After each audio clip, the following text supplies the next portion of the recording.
Welcome to History Mystery. Discover facts and mystery. कहा जाता है कि ये दुनिया एक बार नहीं बल्कि कई बार तबाह हुई है और हर अंत के बाद इसकी राख से एक नई दुनिया ने जन्म लिया है। ये कहानी उसी दौर की है और उन गुमनाम रक्षकों की जिन्होंने इंसानियत को हर बार बचाया। पहली दुनिया, उसका अंत आग लेकर आई, एक ऐसी भयानक ज्वाला जिसने सब कुछ निगल लिया। अब ये आग आसमान से बरसी थी या जमीन का सीना चीरकर निकली थी, कोई नहीं जानता, पर इसने पहाड़ों को मोम की तरह पिघला दिया, नदियों को भाप बना दिया और एक पूरे युग को हमेशा के लिए मिटा दिया। जब वो राख ठंडी पड़ी तो दूसरी दुनिया ने जन्म लिया, लेकिन इसका अंत हुआ बर्फ से। एक कभी ना खत्म होने वाली सर्दी ने सूरज को ही ढक लिया, बड़े बड़े ग्लेशियरों ने पूरी धरती को अपनी सफेद चादर में जकड़ लिया और दूसरे युग की कहानी को हमेशा हमेशा के लिए जमा दिया। और फिर आई तीसरी दुनिया, जिसका अंत पानी लेकर आया, एक महाप्रलय, एक ऐसी बाढ़ जिसने आसमान और समंदर के बीच का फर्क ही मिटा दिया। इस बार तो ऐसा लगा कि जो थोड़े बहुत इंसान बचे हैं उनका भी नामो निशान मिट जाएगा। लेकिन हर बार जब विनाश अपनी इंतहा पर था, उम्मीद ने कहीं ना कहीं से एक रास्ता निकाल ही लिया। जब इंसानियत पूरी तरह मिटने के कगार पर थी, तो मदद एक ऐसी जगह से आई जिसके बारे में किसी ने सोचा तक नहीं था। ये रक्षक जमीन के ऊपर से नहीं बल्कि नीचे से आए। उन्हें कहा गया अनुसिनोम, यानी चींटी लोग, और उन्होंने इंसानों को इस तबाही से बचाने के लिए अपने साथ अपनी भूमिगत दुनिया में पनाह लेने का न्योता दिया। और ये थे अनुसिनोम। देखने में थोड़े अजीब थे, दुबले पतले लेकिन चट्टान जितने मजबूत शरीर। उनके सिर बड़े थे और आंखें ऐसी थीं जो पाताल के घने अंधेरे में भी जुगनुओं की तरह चमकती थीं। पर उनकी असली ताकत उनका समाज था, बिल्कुल चींटियों की तरह। वो सब एक होकर काम करते थे, हर कोई बस अपने समुदाय की भलाई के लिए जीता था और भविष्य के लिए तैयारी करने में उनसे बेहतर कोई भी नहीं। और इस तरह इंसान जमीन के नीचे उतर गए, ऊपर मची तबाही और बर्बादी को पीछे छोड़कर। उन्होंने अनुसिनोम के बनाए हुए विशाल भूमिगत शहरों में शरण ली और ऊपर दुनिया के फिर से शांत होने का इंतजार करने लगे। उस भूमिगत दुनिया में अनुसिनोम ने इंसानों को सिर्फ खाना पीना नहीं सिखाया, बल्कि उन्होंने अनुशासन और दूर की सोच का पाठ पढ़ाया। उन्होंने सिखाया कि कैसे बिना सूरज की रोशनी के भी बीजों में जान फूंकी जा सकती है और कैसे आज की मेहनत से आने वाले कल को महफूज किया जा सकता है। पर उस गहरी दुनिया में एक और बहुत बड़ा राज था। वहां एक अजीब धीमी सी रोशनी फैली हुई थी जिसका सोर्स किसी को नहीं पता था। वो न तो सूरज था न चांद, फिर भी उसी रोशनी से पत्थर जैसे दिखने वाले बादल चमकते थे और फसलें भी उगती थीं। ये एक ऐसा रहस्य है जो इस कहानी को और भी गहरा बना देता है। सदियां गुजर गईं, जब ऊपर के तूफान थम गए और धरती एक बार फिर रहने लायक हो गई, तब इंसान उस भूमिगत दुनिया से बाहर निकले। वो एक नई, पूरी तरह बदली हुई दुनिया में आए, हमारी आज की दुनिया में।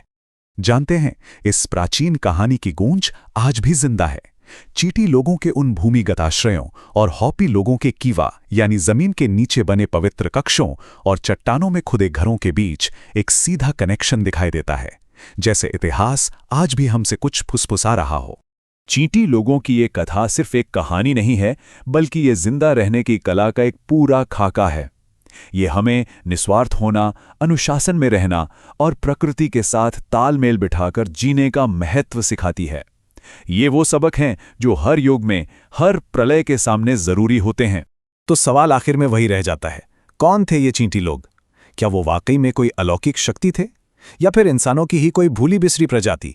या फिर ये कहानी मुश्किल वक्त में एक दूसरे का साथ देने और हमेशा तैयारी के साथ जीने का एक शक्तिशाली प्रतीक है? इसका जवाब शायद हमेशा एक रहस्य ही बना रहेगा। जब हम इतिहास की पहेली को जोड़ते हैं तो ज्यादातर टुकड़े अपनी सही जगह पर बैठ जाते हैं।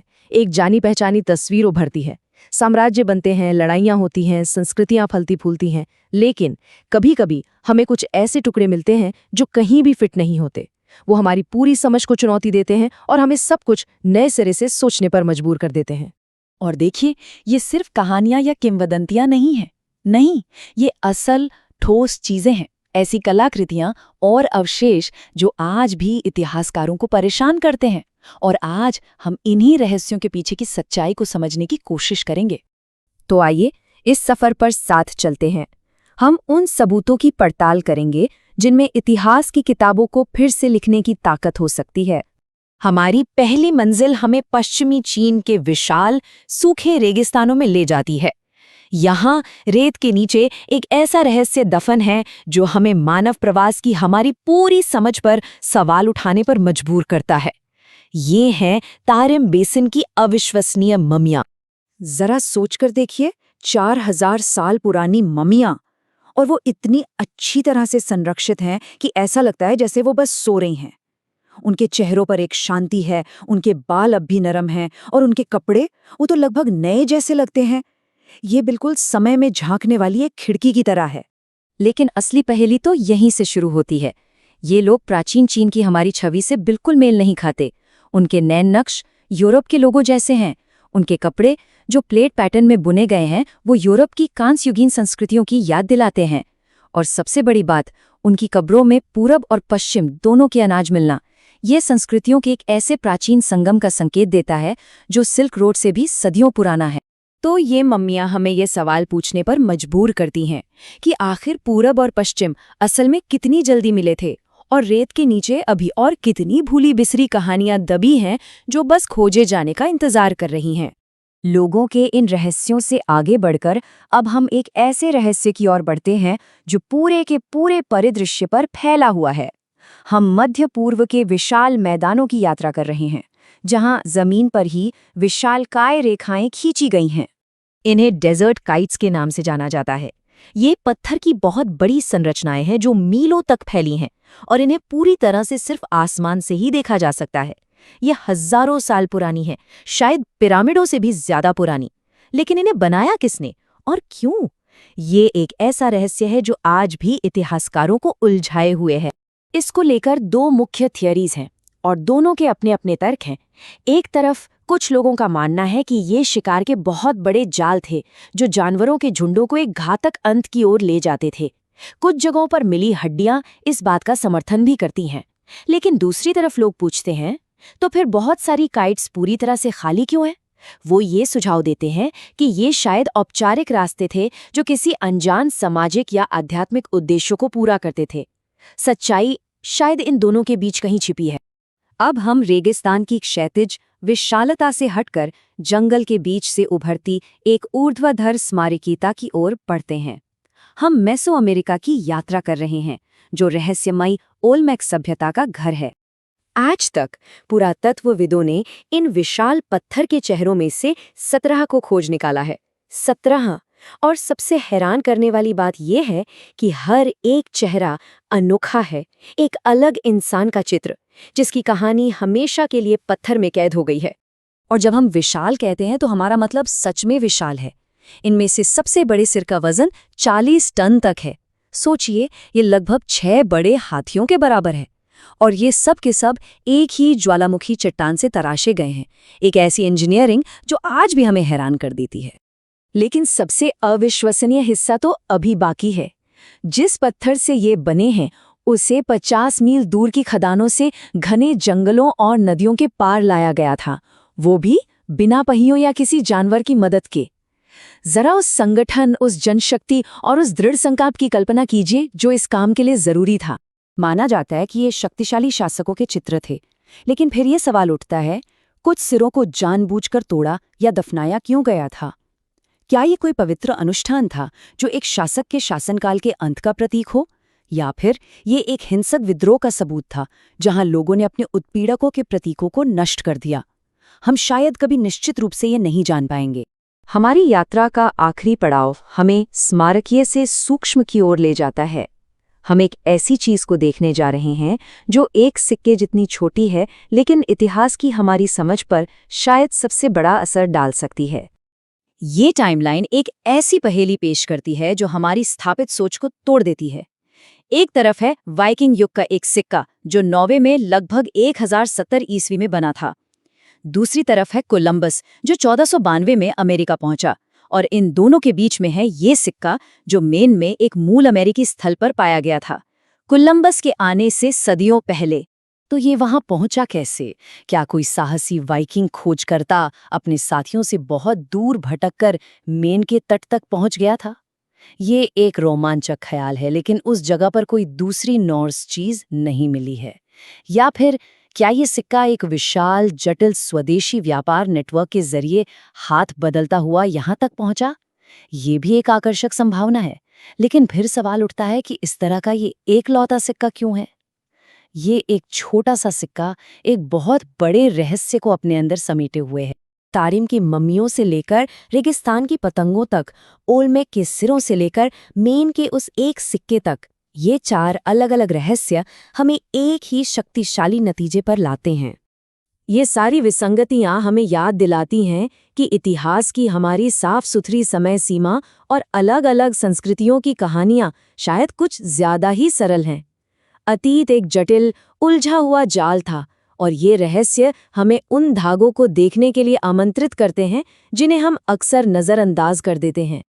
अतीत कोई बंद किताब नहीं है, बिल्कुल नहीं। ये तो एक जिंदा सांस लेता हुआ मैदान है। हर खोज, हर विसंगति एक जवाब से ज्यादा सवाल खड़े करती है, जो हमें और गहराई से देखने और ज्यादा सवाल पूछने के लिए उकसाती है। और शायद यही सबसे जरूरी बात है। ये रहस्य हमें हमारी अपनी अज्ञानता की याद दिलाते हैं। ये हमें दिखाते हैं कि हम कितना कम जानते हैं, और ये हमें इस रोमांचक संभावना के साथ छोड़ जाते हैं कि जमीन के नीचे अभी भी अनगिनत अध्याय हैं, जो हमारी दुनिया की कहानी को हमेशा के लिए बदलने का इंतजार कर रहे हैं। हमारी कहानी का कितना हिस्सा अभी भी दफन है?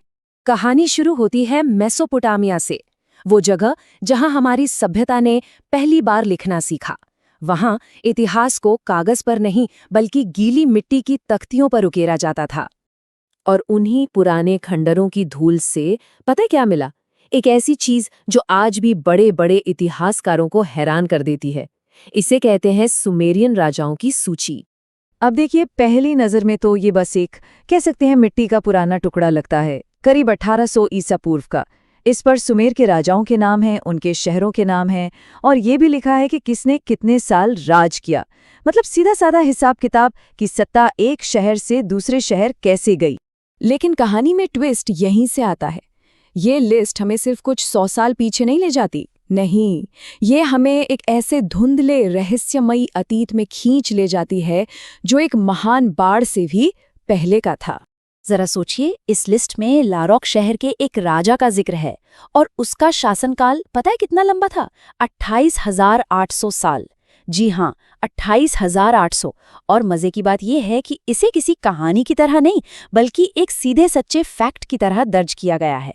और रुकिए, ये कोई अकेला ऐसा राजा नहीं था। लिस्ट में शुरुपक शहर के एक और राजा का नाम है, जिसने 18,600 साल से भी ज्यादा हुकूमत की। तो सवाल तो दिमाग में यही आता है ना कि आखिर कोई इतनी नामुमकिन बात लिखेगा ही क्यों? क्या मकसद था इन हैरान कर देने वाले नंबरों के पीछे? अब देखिए, इसे समझने के लिए एक्सपर्ट्स ने कई अलग अलग थ्योरीज दी हैं। एक तो ये कि शायद ये नंबर असली नहीं, सिंबॉलिक थे, मतलब ये दिखाने के लिए कि देवताओं की उन राजाओं पर कितनी कृपा थी। या हो सकता है कि उस जमाने में समय गिनने का तरीका ही कुछ और रहा हो, शायद वो साल नहीं महीने गिनते थे। एक और दिलचस्प थ्योरी ये है कि ये असल में तो असली राजा ही थे, लेकिन वक्त के साथ उनकी कहानियों को इतना बढ़ा चढ़ाकर बताया गया कि वो मिथक बन गई। या फिर सबसे चौंकाने वाली बात, क्या पता बाढ़ से पहले का वो युग वाकई में कुछ अलग था, एक ऐसा दौर जहां इंसान देवताओं जैसी लंबी जिंदगी जीते। और इन सब सवालों के बीच कहानी में एंट्री होती है एक ऐसी विनाशकारी घटना की जो सब कुछ बदल कर रख देती है, एक लाइन खींच देती है, और वो है महान बाढ़। ये बाढ़ इस पूरी लिस्ट का सबसे बड़ा टर्निंग पॉइंट है। ये इतिहास का एक तरह से रीसेट बटन दबा देती है। देखिए, बाढ़ से पहले के राजा हजारों साल राज करते थे। फिर लिस्ट में लिखा है बाढ़ आई और सब कुछ बहा ले गई, सारे पुराने राजवंश खत्म। और उसके बाद लिस्ट कहती है राजशाही को फिर से स्वर्ग से उतारा गया। लेकिन इस बार एक बहुत बड़ा फर्क था। अब राजाओं का शासनकाल हम इंसानों जैसा हो गया था, बिल्कुल नॉर्मल। और यहाँ एक बहुत ही मजेदार बात सामने आती है। सुमेर की ये बाढ़ की कहानी दुनिया में अकेली नहीं है। इसकी गूंज हमें गिलगामेश के महाकाव्य में सुनाई देती है, बाइबल में नूह की कहानी में दिखती है, और तो और भारत और ग्रीस की पौराणिक कथाओं में भी ऐसी ही बाढ़ का जिक्र मिलता है। तो क्या ये हो सकता है कि ये सब एक ही भयानक घटना की अलग अलग यादें हों जो सदियों से चली आ रही हैं? तो यहाँ आकर मिथक और असलियत आमने सामने आ जाते हैं। एक तरफ है मिथक, जो कहता है कि एक ऐसी बाढ़ आई जिसने पूरी दुनिया को तबाह कर दिया, और दूसरी तरफ है आर्कियोलॉजी यानी विज्ञान, जो हमें बताता है कि हाँ 2900 ईसा पूर्व के आसपास शुरुपक और किश जैसे शहरों में बहुत भयानक बाढ़ आई थी, लेकिन वो स्थानीय थी, मतलब पूरी दुनिया में नहीं फैली थी। तो फिर सवाल घूम फिरकर वहीं आ जाता है, आखिर ये लिस्ट है क्या? एक सच्चा इतिहास या फिर सत्ता में बैठे लोगों का एक पॉलिटिकल हथियार? इसकी सबसे बड़ी पहेली यही है कि इसमें सच्चाई भी है और प्रोपेगेंडा भी, दोनों घुले मिले हैं। देखिए, एक तरफ तो ये एक सच्चा रिकॉर्ड लगता है। इसी की मदद से आर्कियोलॉजिस्ट्स ने उरुक के राजा गिलगामेश जैसे शासकों के होने की पुष्टि की। यहाँ तक कि लारोक जैसे शहर, जिन्हें कभी सिर्फ कहानी माना जाता था, इसी लिस्ट की वजह से खोजे जा सके। लेकिन सिक्के का दूसरा पहलू भी है। ये एक जबरदस्त पॉलिटिकल टूल भी लगता है। लिस्ट हमेशा बड़ी होशियारी से उसी राजा के राजवंश पर आकर खत्म होती है जिसने उसे बनवाया होता है, और जो दुश्मन शहर हैं उनका तो नामो निशानी मिटा दिया जाता है, जैसे वो कभी थे ही नहीं। शायद इसका असली मकसद यही साबित करना था कि हमारा राज करने का हक सीधा देवताओं से मिला है और ये अटूट है। और कहानी अभी खत्म नहीं हुई है। पता है, इस लिस्ट की कोई एक कॉपी नहीं मिली है, बल्कि कई अलग अलग कॉपीज मिली हैं, और हर कॉपी में छोटे छोटे लेकिन बहुत काम के बदलाव हैं। इससे एक बात तो साफ हो जाती है कि ये कोई पत्थर की लकीर नहीं थी। इसे समय समय पर बदला जाता था, अपनी पॉलिटिकल जरूरतों के हिसाब से अपडेट किया जाता था। तो आखिर में हम कहाँ पहुँचते हैं? हम एक ऐसे दस्तावेज को देख रहे हैं जो इतिहास और मिथक के बीच कहीं हवा में लटका हुआ है। एक ऐसी पहेली जो ना तो पूरी तरह से सच है और ना ही पूरी तरह से कल्पना। शायद ये लिस्ट हमें उस समय के बारे में उतना नहीं बताती जितना उस समय के लोगों के बारे में बताती है। ये दिखाती है कि वो लोग अपने अतीत को कैसे देखते थे और कैसे अपनी जरूरत के हिसाब से उसे एक नया आकार देते थे। ये सिर्फ इतिहास लिखने की कहानी नहीं है, बल्कि ये इतिहास बनाने की कहानी है। तो आखिरी सवाल वही है जिसका जवाब शायद कभी नहीं मिलेगा। क्या ये एक खोई हुई दुनिया का कोडेड इतिहास है जिसे हम आज तक समझ नहीं पाए, या फिर ये वो मिथक है, वो कहानी है जिसके दम पर एक पूरी की पूरी सभ्यता खड़ी हो गई? इसका असली जवाब शायद हमेशा के लिए उन मिट्टी की तख्तियों में ही दफन रहेगा। जरा सोचिए, एक सूखी बेजान जमीन, बेसाल्ट के काले पठार और एक ऐसा क्षितिज जो कहीं खत्म ही नहीं होता। एक ऐसी जगह जहां हजारों सालों से चलती हवा हर निशान को मिटाने की कोशिश करती रही है। और यही इसी धूल भरी खामोशी में छिपा है एक राज, रेगिस्तानी पतंगों का राज। और इसकी शुरुआत होती है एक धोखे से, एक ऐसा नज़ारा जो जमीन से देखने पर बिल्कुल साधारण लगता है।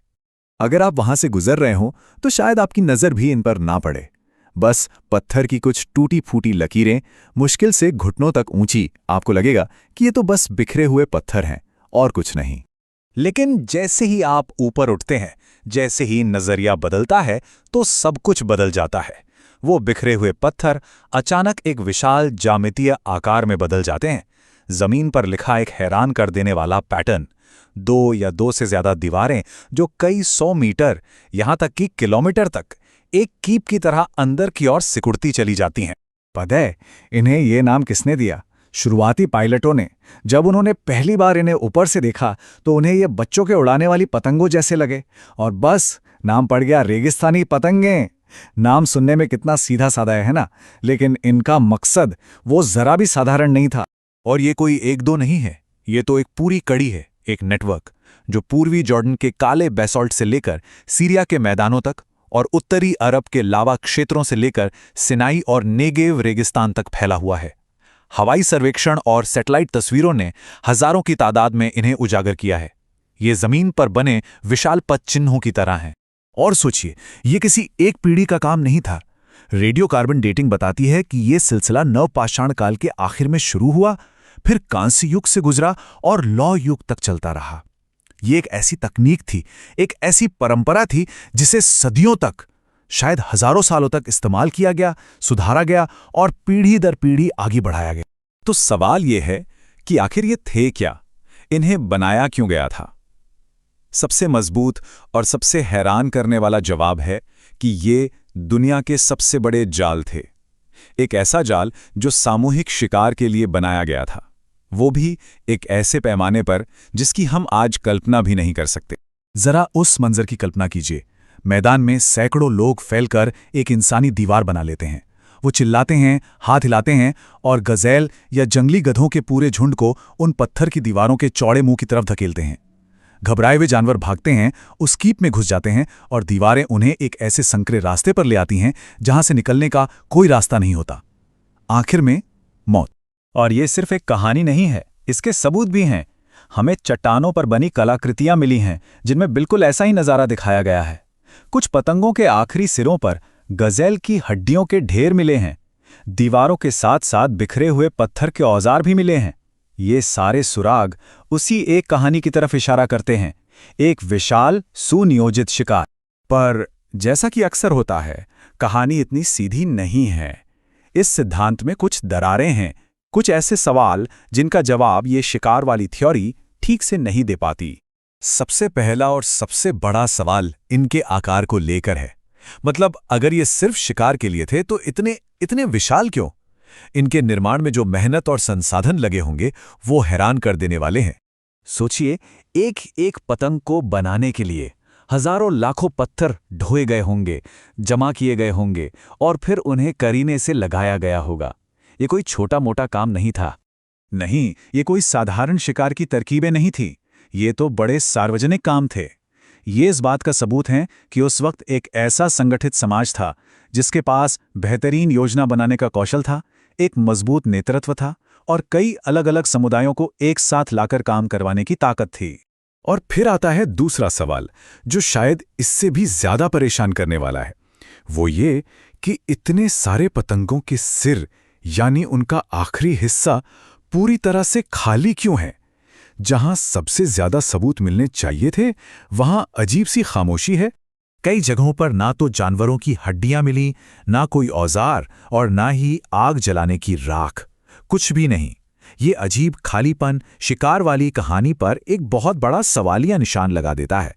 तो फिर शायद हम इसे गलत तरीके से देख रहे हैं।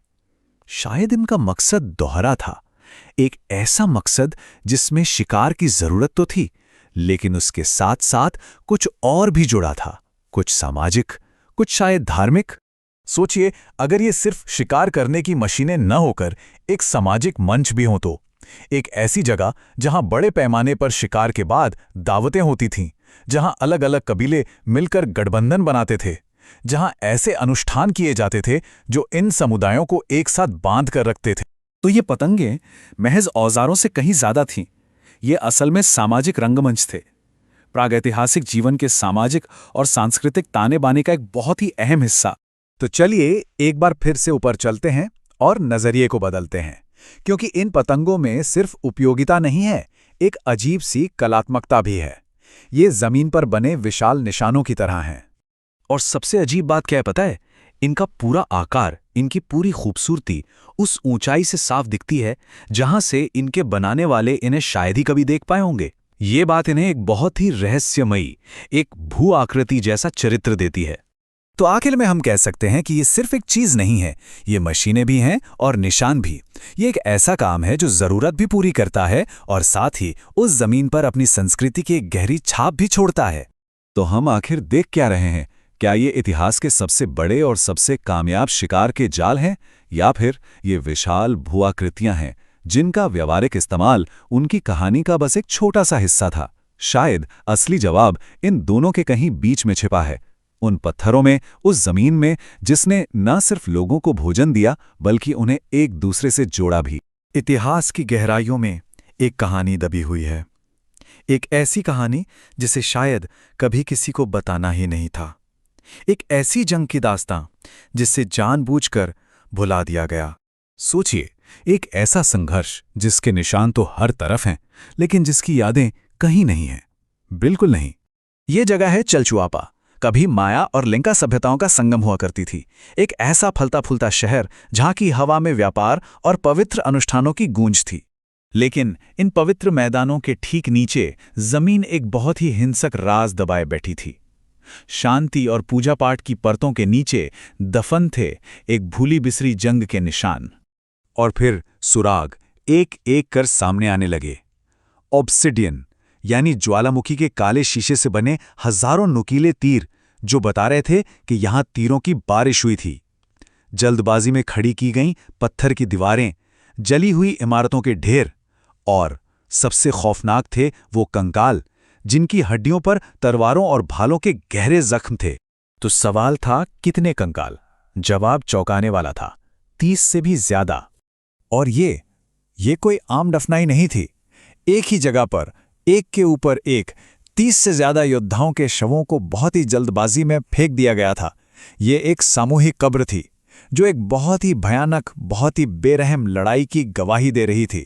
लेकिन यहीं से ये पूरा रहस्य और भी गहरा हो जाता है, क्योंकि ये लड़ाई मेसो अमेरिका में होने वाली किसी भी आम लड़ाई जैसी नहीं थी। इसके नियम, इसके तरीके, सब कुछ अलग था। ये कुछ और ही थी, कुछ ज्यादा ही क्रूर। देखिए, उस दौर में मेसो अमेरिका में युद्ध अक्सर रस्मो रिवाज के लिए होते थे, एक तरह का शक्ति प्रदर्शन। मकसद होता था दुश्मनों को जिंदा पकड़ना ताकि उनकी बलि दी जा सके। लेकिन चलचुआपा में मिले सबूत वो एक बिल्कुल अलग कहानी सुना रहे थे।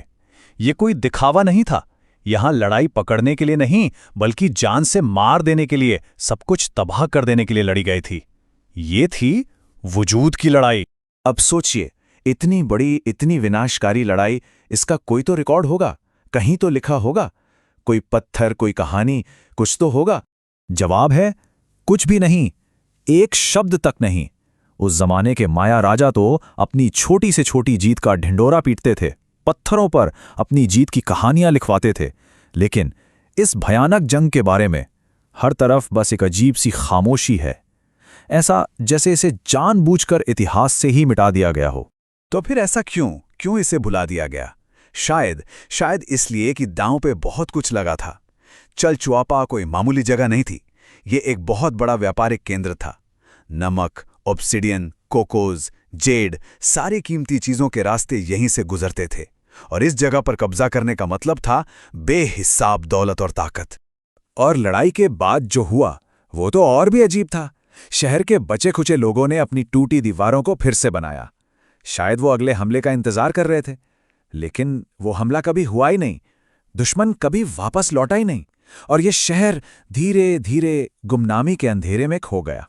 आज उस जंग को याद करने के लिए कोई कहानी नहीं है, कोई किताब नहीं है, बस पत्थर की वो खामोश दीवारें हैं और वो बेनाम कब्रें जो चुपचाप उस भूली बिसरी जंग की गवाही देती हैं। तो सवाल आज भी वही का वही है, आखिर कौन थे वो लोग जिन्होंने इतनी बेरहमी से ये जंग लड़ी थी? और सबसे बड़ा सवाल, क्यों इस पूरी कहानी को इतिहास से इतनी सफाई से मिटा दिया गया? ये एक ऐसा राज है जो शायद हमेशा के लिए उसी जमीन में दफन रहेगा। सालों तक नहीं, हजारों सालों तक, पूरे 3400 सालों तक उत्तरी यूरोप की नम जमीन ने एक राज को अपने अंदर समेटे रखा। एक ऐसी कहानी जो वक्त के साथ लगभग गुम हो चुकी थी, बस अपने खोजे जाने का इंतजार कर रही थी। जरा उस मंजर को सोचिए। साल था 1921। डेनमार्क के एक दलदल में पुरातत्वविदों ने एक ओक की लकड़ी का ताबूत खोला। उन्हें इस बात का जरा भी अंदाजा नहीं था कि वो कांस्य युग के सबसे बड़े, सबसे उलझे हुए रहस्यों में से एक पर से पर्दा उठाने वाले हैं। सवाल था, ये एक्ट विद गर्ल आखिर थी कौन? शुरुआत में तो यही लगा, सबने यही सोचा कि वो इसी जमीन की बेटी है, यहीं पैदा हुई, यहीं दफनाई गई। लेकिन कई दशकों के बाद आधुनिक वैज्ञानिक बिल्कुल अलग ही कहानी बयान की। एक ऐसी लड़की की कहानी जिसने एक पूरे महाद्वीप का सफर तय किया था। तो चलिए इस कहानी को शुरू से शुरू करते हैं। दलदल में ताबूत। ये कहानी उसके जीवन से नहीं बल्कि उस जगह से शुरू होती है जहां उसे मौत के बाद रखा गया। डेनमार्क का एक्टवेड शहर और वहां का एक दलदल जो हजारों सालों से उसके राजों को एक नेचुरल टाइम कैप्सूल की तरह महफूज किए हुए था। वक्त का अंतर देखिए। 1370 ईसा पूर्व में एक नौजवान लड़की को आखिरी विदाई दी गई और फिर सीधे 1921 ईस्वी में उसका ताबूत जमीन से बाहर निकाला गया। 3000 साल से भी ज्यादा का फासला। इतने लंबे अरसे तक वो गुमनामी के अंधेरों में रही, जब तक कि आखिरकार 1921 में उसकी दुनिया हमारी दुनिया से आ टकरा। और इस दलदल ने क्या कमाल किया था। वहां के अनोखे एसिडिक माहौल ने उसके शरीर को तो वक्त के साथ नष्ट कर दिया, लेकिन उसकी चीजों को उन्हें बिल्कुल अद्भुत तरीके से संजो कर रखा। उसके बाल, उसके बारीक बुने हुए कपड़े, उसके कांसे के गहने, यहाँ तक कि उसकी हड्डी की कंघी तक, सब कुछ ऐसे महफूज था मानो कल ही रखा गया हो। इसके बाद शुरू हुआ उसकी पहचान को जोड़ने का काम। कांसे और ऊन से बनी एक तस्वीर, उसके साथ दफनाई गई चीजें ही उसकी कहानी के पहले सुराग थे। ये सुराग कांसे और ऊन में लिखी एक कविता जैसे थे, जो एक हाई स्टेटस, एक ऊंचे दर्जे की जिंदगी की झलक दे रहे थे। लेकिन इस झलक के पीछे एक दुख भी छिपा था। जब उसके अवशेषों का विश्लेषण किया गया तो पता चला कि मौत के वक्त उसकी उम्र सिर्फ 16 से 18 साल के बीच थी। एक किशोरी जिसका जीवन शुरू होने से पहले ही खत्म हो गया। उसके कपड़ों को ही देख लीजिए, एक खास तरह की छोटी डोरियों वाली स्कर्ट और ऊन का बारीकी से बुना हुआ ब्लाउज। ये सिर्फ कपड़े नहीं थे, ये उस जमाने की बेहतरीन कारीगरी का एक नमूना थे। ऐसी चीजें साफ साफ इशारा करती हैं कि वो किसी अमीर और बहुत महत्वपूर्ण परिवार से ताल्लुक रखती थी।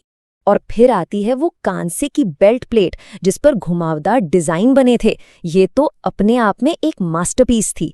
ये सिर्फ एक गहना नहीं था, बिल्कुल नहीं, ये पावर और स्टेटस का प्रतीक था।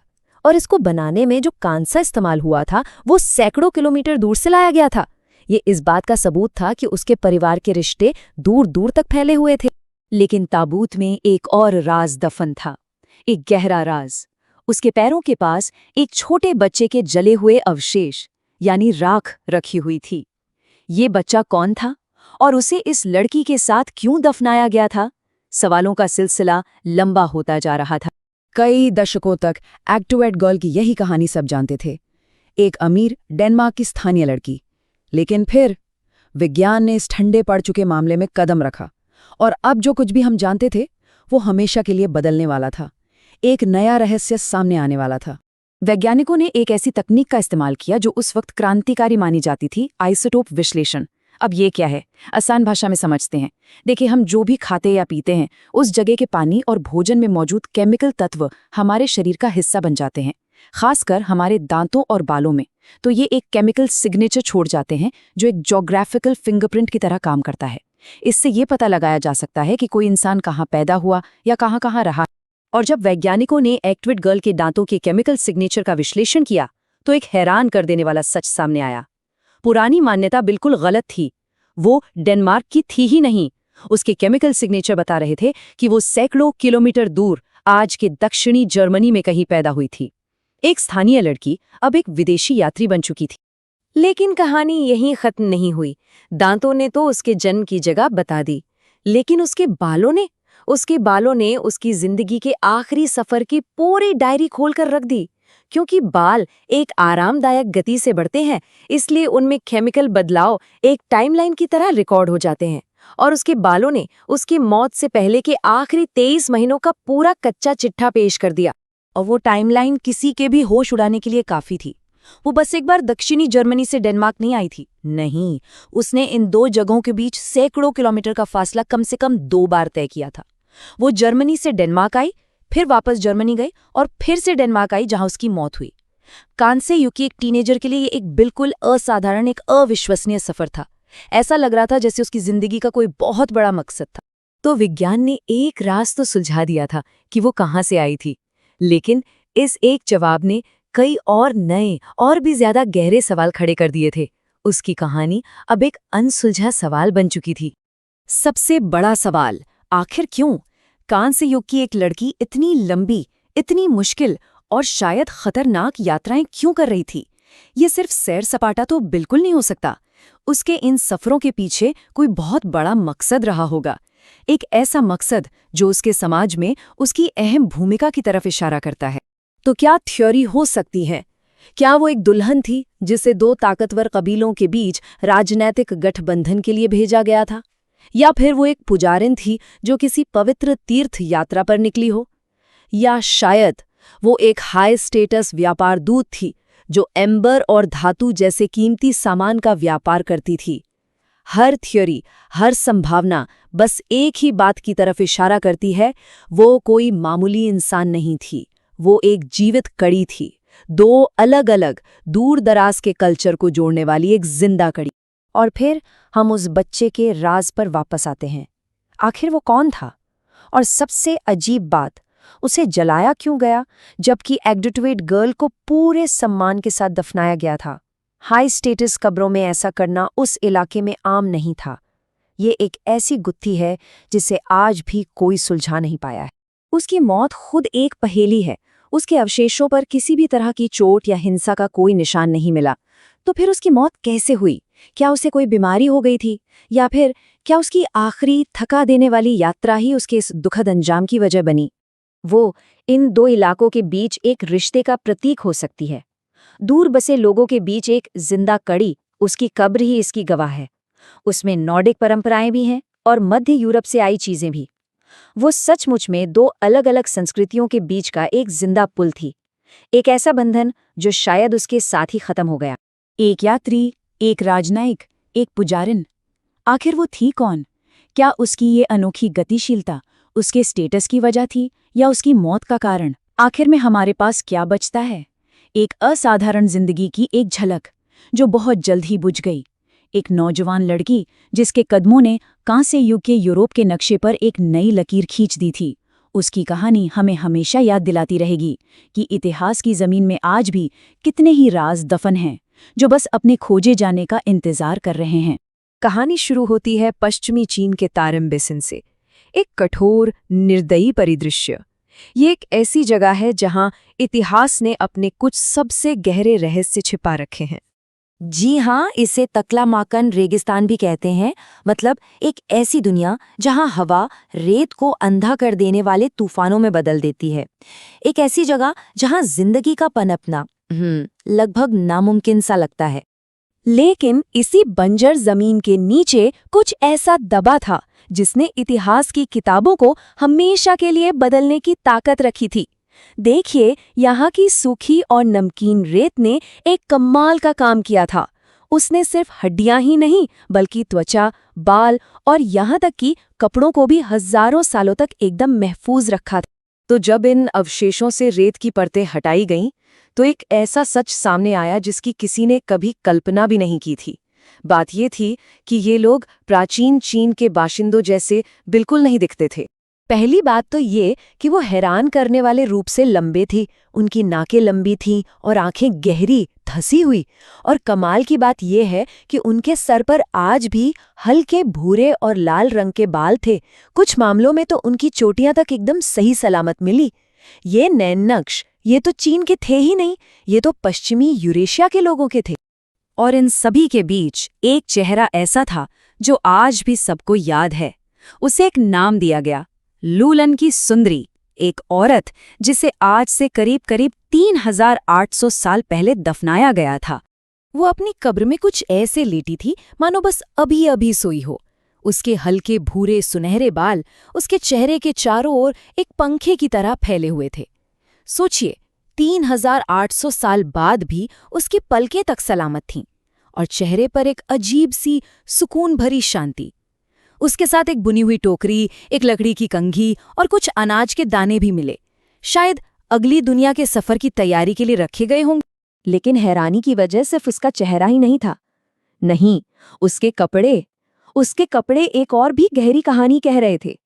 एक ऐसी कहानी जिसका उस जगह के इतिहास से दूर दूर तक कोई लेना देना नहीं था। उसने ऊन के बने गरम कपड़े पहने थे और उन कपड़ों पर ट्वील और प्लैड जैसे पैटर्न बुने हुए थे। अब ये डिजाइन जो है, ये कांस्य युग के यूरोप की खासियत माने जाते हैं, चीन की नहीं। साथ में सलीके से सिली हुई पैंट, फर लगे चमड़े के जूते और एक फेल्ट की टोपी। साफ था, ये किसी आम घुमंतु का पहनावा नहीं था, बल्कि ये कपड़ा बनाने की एक बेहद उन्नत कला का सबूत था। और ये पहेली तब और भी ज्यादा उलझ गई जब उनकी कब्रों में मिले अनाज की जांच हुई। पता है क्या मिला? एक तरफ था गेहूं जो मध्य पूर्व से आया था और दूसरी तरफ था बाजरा जो पूर्वी एशिया की देन है। दोनों एक ही जगह एक साथ मिले थे। ये दो अलग अलग दुनियाओं के एक ऐसे मिलन का इशारा था जिसकी किसी ने कल्पना तक नहीं की थी। और सबसे चौंकाने वाली बात, ये लोग उस मशहूर सिल्क रोड के बनने से कोई 100-200 साल नहीं बल्कि 1000 साल से भी ज्यादा पहले वहां मौजूद थे। इसका मतलब तो एक ही था कि पूरब और पश्चिम के बीच का संपर्क इतिहासकारों की सोच से कहीं ज्यादा पुराना था। और आखिरकार विज्ञान ने उस सच पर अपनी पक्की मोहर लगा दी, जिसे आंखें देख तो रही थीं पर दिल मानने को तैयार नहीं था। डीएनए की जांच ने हर शक को दूर कर दिया और साफ कर दिया कि इन लोगों का खून, इनकी नस्ल पश्चिमी यूरेशिया की आबादियों से ही जुड़ी थी। लेकिन इतने सारे सबूतों के बावजूद एक चीज है जो हमेशा के लिए खो चुकी है, और वो है उनकी आवाज। उनकी कोई भाषा नहीं मिली, कोई किताब नहीं, कोई भी ऐसा निशान नहीं जिससे पता चले कि वो क्या सोचते थे, किस पर यकीन करते थे। जैसे किसी ने कहा है, हमारे पास उनके शरीर हैं, उनके कपड़े हैं, उनके औजार भी हैं, लेकिन उनकी आवाजें नहीं हैं। सिर्फ एक गहरी खामोशी बची है। तो फिर सवाल वही का वही है, आखिर कौन थे ये लोग? क्या वो कोई दिलेर बाशिंदे थे जिन्होंने इस जानलेवा रेगिस्तान को ही अपना घर बना लिया था? या फिर वो सौदागर थे जो किसी बहुत लंबे सफर पर निकले थे और यहीं आकर उनकी यात्रा हमेशा के लिए थम गई? या फिर कहीं ये किसी बहुत बड़ी भूली बिसरी सभ्यता के आखिरी लोग तो नहीं थे, वो लोग जिनकी बाकी की पूरी दास्तान वक्त की उसी रेत में हमेशा के लिए दफन हो गई? अंतुम की ये मम्मियाँ कोई जवाब नहीं देती, बस एक सवाल को और भी गहरा कर देती हैं कि पूरब और पश्चिम असल में पहली बार कब मिले थे। ऐसा लगता है कि उस मुलाकात की कहानी सिल्क रोड के बनने से सदियों और शायद हजारों साल पहले ही लिखी जा चुकी थी, और न जाने उस कहानी के कितने और राज आज भी उसी रेत के नीचे सांस ले रहे हैं। साल था 1957, जगह ब्रुकलिन, मेन। यहाँ समंदर के किनारे एक प्रायद्वीप पर सदियों से एक पुरानी मूल अमेरिकी बस्ती बसी थी। एक ऐसी जगह जो अपने इतिहास और अपनी परंपराओं में डूबी हुई थी। और ठीक वहीं एक शौकिया आर्कियोलॉजिस्ट को खुदाई के दौरान कुछ मिलता है। मिट्टी के बर्तनों और पुराने औजारों के बीच उसे एक ऐसी चीज मिलती है जिसका वहां होना नामुमकिन सा था, एक अनजान चांदी का सिक्का।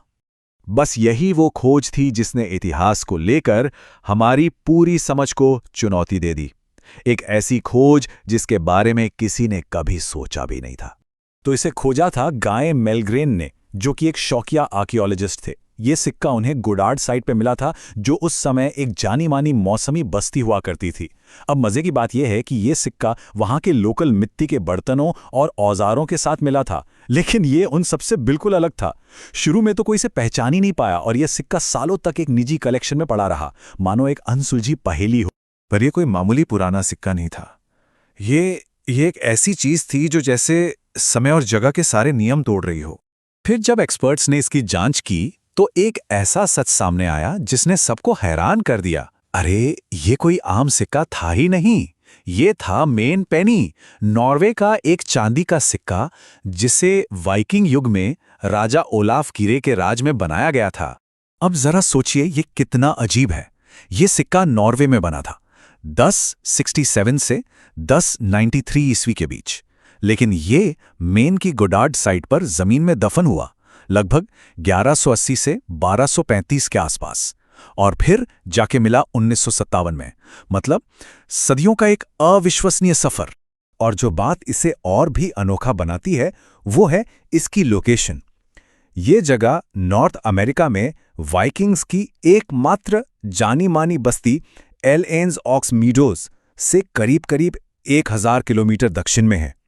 1000 किलोमीटर, ये कोई छोटी मोटी दूरी नहीं है, ये बहुत बहुत बड़ा फासला है। तो सबसे बड़ा सवाल यही उठता है, आखिर एक वाइकिंग सिक्का इतनी दूर और इतने लंबे समय का सफर तय करके वहां पहुंचा कैसे? अब इस सवाल का जवाब देने के लिए दो मुख्य थ्योरीज सामने आती हैं, दो रास्ते जो शायद हमें मेन तक ले जाएं।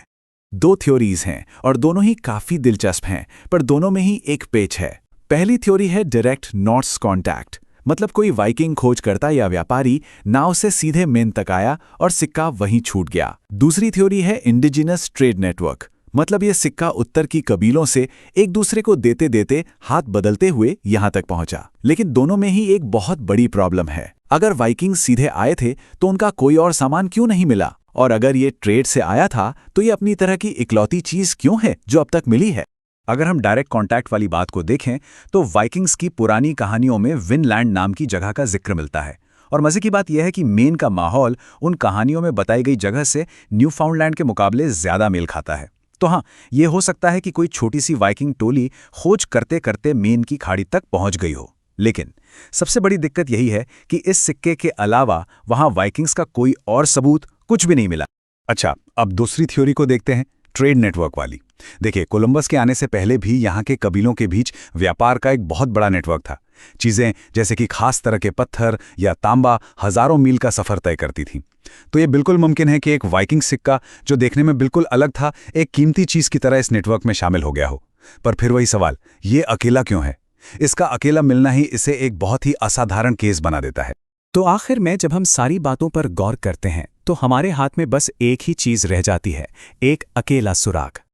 और ये रहस्य तब और भी गहरा हो जाता है जब हम ये देखते हैं कि ये सिक्का किस दौर का है। राजा ओलाफ कीरे का जो शासनकाल था वो शांति और व्यापार का समय था, छापेमारे का नहीं।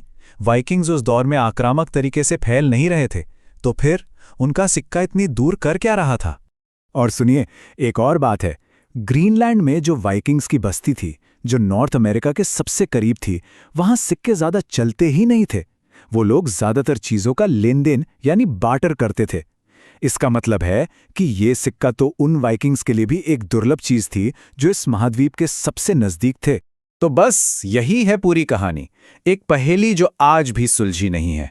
11वीं सदी का नॉर्वे का एक सिक्का जो सदियों तक एक मूल अमेरिकी कैंप की मिट्टी में खामोश पड़ा रहा, अपनी कहानी के सामने आने का इंतजार करता रहा। तो आखिर ये क्या था? किसी भूली बिसरी समुद्री यात्रा का इकलौता सुराग, या फिर एक असाधारण व्यापार नेटवर्क का सबूत? ये एक ऐसा सवाल है जिसका जवाब आज भी इतिहास के पन्नों में कहीं खोया हुआ है। ऑस्ट्रिया के ऊंचे बर्फीले आल्प्स पहाड़ों के बीच एक शांत झील के किनारे बसा है एक गांव। एक ऐसा गांव जो अपने सीने में एक भूली बिसरी सभ्यता का एक बहुत गहरा राज छुपाए हुए है। हाँ, इस जगह का नाम है हॉलस्टैट। ऊपर से देखने पर तो ये बेहद शांत और खूबसूरत लगती है, लेकिन इसकी जमीन के नीचे एक पूरी की पूरी दुनिया दफन है। एक ऐसी पहेली जिसने ना जाने कितने ही इतिहासकारों और पुरातत्वविदों को सालों से उलझा रखा है। तो आखिर क्या है ये पहेली? ये पहेली है लौह युग का एक बहुत बड़ा कब्रिस्तान, और यहाँ जो दौलत मिली है वो सचमुच कल्पना से भी परे है। 1000 से भी ज्यादा कब्रें। सोचिए, यहाँ पुरुष, महिलाएं और यहाँ तक कि बच्चे भी दफनाए गए हैं। ये सिर्फ कब्रें नहीं, बल्कि एक पूरे के पूरे समुदाय की कहानी की झलक है। इसी सभ्यता को आज हम हॉलस्टाट संस्कृति के नाम से जानते हैं। ये संस्कृति करीब 800 से 500 ईसा पूर्व के दौरान अपने पूरे उफान पर थी। ये वो जमाना था यूरोप के शुरुआती लौह युग का, एक ऐसा वक्त जब पूरा महाद्वीप एक बहुत बड़े बदलाव के दौर से गुजर रहा था। लेकिन यहाँ एक बड़ा सवाल खड़ा होता है, पहाड़ों के बीच बसे इस दूर दराज के समुदाय के पास आखिर इतनी दौलत आई कहाँ से? खैर, इस सवाल का जवाब भी इन्हीं पहाड़ों की गहराइयों में छुपा हुआ है। और वो जवाब है नमक। जी हां, नमक। उस जमाने में इसे सफेद सोना कहा जाता था, और ये नाम यूं ही नहीं था, ये सचमुच सोने जितना ही कीमती था। आखिर ये सिर्फ खाने को सड़ने से नहीं बचाता था, ये जिंदगियां बचाता था। और यही सबसे बड़ी बात है। हॉलस्टाट के लोगों की असली ताकत कोई धातु, कोई सोना चांदी नहीं थी। उनकी असली ताकत थी नमक। उन पुरानी विशाल नमक की खदानों पर उनका कब्जा, यही उनकी बेहिसाब दौलत और दबदबे का असली राज। अब जो बात सबसे ज्यादा हैरान करती है वो ये है कि पहाड़ों में इतनी दूर बसा होने के बावजूद ये समुदाय पूरे के पूरे महाद्वीप से जुड़ा हुआ था, और इसका पक्का सबूत वो मिलता है उनकी कब्रों में दफन सामान से। जरा सोचकर देखिए, बाल्टिक सागर के किनारे से आया हुआ एम्बर, भूमध्य सागर से लाया गया मूंगा, और तो और मध्य पूर्व से आए कांच के बेशकीमती मोती, यहां तक कि ग्रीस और इटली में बने मिट्टी के बेहतरीन बर्तन भी यहां मिले हैं। ये चीजें चीख चीख कर उनके विशाल व्यापारिक नेटवर्क की कहानी सुनाती हैं। तो एक बात तो बिल्कुल साफ है, हॉलस्टाट कोई दुनिया से कटा हुआ अलग थलग पड़ा पहाड़ी गांव हरगिज नहीं था, बल्कि ये तो व्यापार, नए विचारों और ताकत के एक बहुत बड़े नेटवर्क का एक अहम केंद्र था। लेकिन इन सब चीजों के बावजूद अब हम हॉलस्टाट के सबसे बड़े, सबसे गहरे रहस्य की तरफ बढ़ते हैं। एक ऐसी सभ्यता जो हर लिहाज से अमीर थी, बस एक चीज को छोड़कर। सवाल यह है कि उन्होंने अपने पीछे कोई भी लिखा हुआ रिकॉर्ड क्यों नहीं छोड़ा। सोचिए, वो भूमध्य सागर की उन सभ्यताओं के साथ व्यापार कर रहे थे जो लिखना पढ़ना जानती थीं, फिर भी उन्होंने अपनी कोई कहानी, कोई इतिहास नहीं लिखा। आखिर वो खामोश क्यों रहे? और यही है हॉलस्टाट का सबसे बड़ा विरोधाभास, एक अजीब पहेली। एक तरफ बेहिसाब दौलत, धातु की कारीगरी में महारत और दुनिया भर से व्यापारिक रिश्ते, और दूसरी तरफ ना कोई लिखने की भाषा, ना कोई दस्तावेज, ना ही कोई लिखा हुआ इतिहास। ऐसा लगता है जैसे उनकी अपनी आवाज हमेशा हमेशा के लिए खामोश हो गई। तो आखिर में हमारे हाथ लगती है एक अधूरी कहानी। कुछ ऐसे सवाल हैं जिनके जवाब शायद हमेशा के लिए उसी जमीन में दफन है जहां से ये पूरी कहानी शुरू हुई थी। उनकी कला का आखिर क्या मतलब था? उन पेचीदा डिजाइनों में, उन जानवरों की आकृतियों में जरूर कोई गहरी कहानी छुपी होगी, लेकिन बिना लिखे हुए शब्दों के उस कहानी को समझना नामुमकिन है। और फिर 500 ईसा पूर्व के आसपास अचानक उनकी संस्कृति का पतन क्यों हो गया? किसी हमले का, किसी बड़ी तबाही का कोई सबूत नहीं मिलता। वो लोग बस यूं ही इतिहास के पन्नों से कहीं गायब हो गए। और वो नमक की खदानें, वो आज भी राज उगल रही हैं। नमक की वजह से वहां चमड़े के जूते, कपड़े, सब कुछ हजारों सालों तक एकदम सही सलामत मिले हैं। ये चीजें उनकी रोजमर्रा की जिंदगी की वो कहानियां बताती हैं जिन्हें हम आज भी पूरी तरह से समझने की कोशिश कर रहे हैं। और आखिर में सबसे बड़ा सवाल, इस खामोश सभ्यता का दबदबा, उनका असर सच में कहां तक फैला हुआ था? कब्रों में मिला सामान तो बाल्टिक से लेकर भूमध्य सागर तक की कहानी बताता है, लेकिन क्या उनकी असली कहानी इससे भी कहीं ज्यादा बड़ी थी? ये एक ऐसा रहस्य है जो आज भी दुनिया भर के जानकारों को चुनौती देता है और हम सबको सोचने पर मजबूर कर देता है।